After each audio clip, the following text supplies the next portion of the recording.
zbirka pjesama Sva moja sjećanja. Biće vam lijepo da to pročitate, vezat će vas malo za ljepši dio života.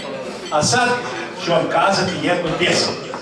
Pjesma je posvećena bila svojevremeno za ustanak 1875.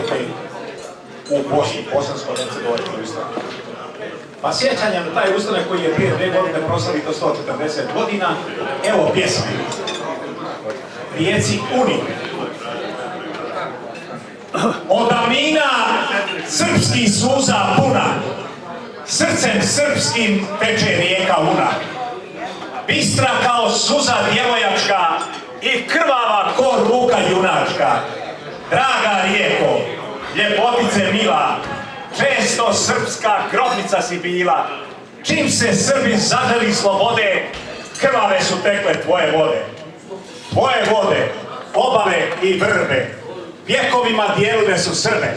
S jedne strane karaule carske, srbožderke austro-ugarske, a sa druge kule i džamije, tursko carstvo Age i Dakije. Draga rijeko, da li sanjaš dane, da su tvoje obe srpske strane i da teku tvoje bistre vode zemljom srpske sloge i slobode.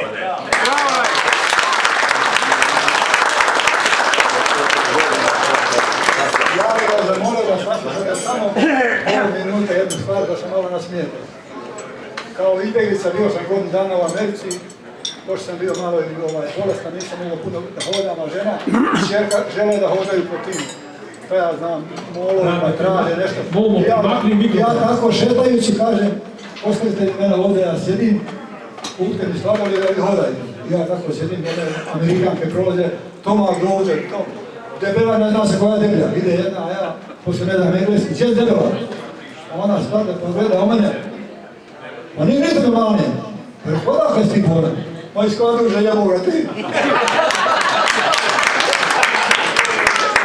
Sada mane i muzika.